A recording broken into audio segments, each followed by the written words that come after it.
So Paul, Star 6 is about to start, but we've got the golf day first. What do you fancy your chances today? My chances personally, not the best, because I play off 18, which is quite a dodgy 18. It's either a very good one or a very bad one. But it's just good seeing all the boys again. You know, a bit of good banter. I've got AP McCoy in my group, which is going to be very good. He's a decent golfer, so I think my team's okay.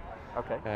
And in terms of the football, Scotland, I mean, the big one's England, obviously. What do you think the chances are? It is. Look, I'm just looking forward to it. I know all the Scottish lads we've been actually training quite hard and back down to my playing weight from when I played all those years ago. But look, there's some quality players. You look at the England team with Rio Ferdinand, Steven Gerrard, and even Lee Henry, who I've played in a lot of charity games with Lee, and Lee is top class in these sort of things.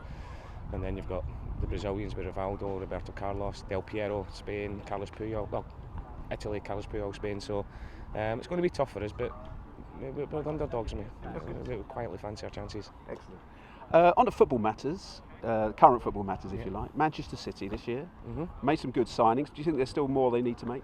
Yeah, and I think Pep Guardiola knows that himself. You know, obviously you just got to look at the fullbacks they've lost with. Obviously Zabaleta going, Gael Clichy going, Sanya going. That's something that needs to strengthen. I'm sure it's something he's trying to do. But the two players they have signed, Ederson, as a top goalkeeper. You know, I've watched a lot of him in Portuguese league with Benfica, and Bernardo Silva from Monaco last year. The thing that's impressed me the most with Pep signings, even going back to last year, is the ages of them. You know, look at Gabriel Jesus, was 19, Leroy Sané 19, John Stones. And now with Ederson and Bernardo Silva, they're 22. So it shows you that he's wanting to buy for now, but he's buying for the future as well.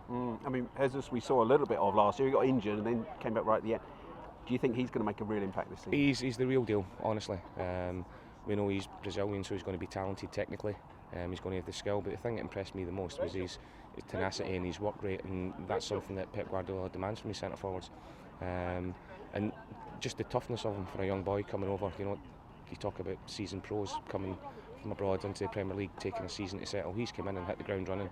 Got his injury, might have taken him a bit of time to come back, came straight back in, hit the ground running again, and he's going to be a star for the future without a doubt. And of course, this is Pep's second year. Do you think that will help now with City? He knows the league, he knows the division a bit more, he knows a bit more about his team. Do you think City can make a more concerted challenge? Yeah, I do. And look, some of the stuff City played last year is not just the best I've seen from a Manchester City team, it's some of the best I've seen in the Premier League for years and years and years.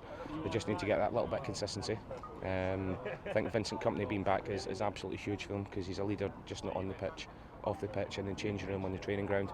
And especially towards the end of the season, things started to click, and I expect them to be right up there this year. And of course, another of your old clubs, Arsenal, they missed out on the Champions League, but they did get Lacazette, which is a huge signing. It's a big signing. Look, people have been saying for years about Arsenal getting the 20-25 goal season striker, and Lacazette, they've definitely got that. It's a player they've watched for a long time, a player that's been coveted by a lot of teams, and nobody's really took a chance on him, which has surprised me. But he's a proper goal scorer, and with the midfield players and the technical players Arsenal have got, the chances they create, he's the one to finish them off. So I expect Arsenal to be back up there again this year. Do you think there's more business to be done there, though? Do you think maybe a holding midfielder? Yeah, I think for all clubs, you know, it's been pretty slow. I don't know, Lukaku just went, City made the 2 signings early doors. I expect the next couple of weeks, now that they're back in pre-season, they're going on their tours, I expect there to be a lot of movement for all, not just the top 2 or 3 clubs, but all throughout the Premier League. There'll be a lot of big signings coming in. And Arsenal, just finally, they're not in the Champions League. How do you think that will affect them playing Europa League Thursday, matches Sunday?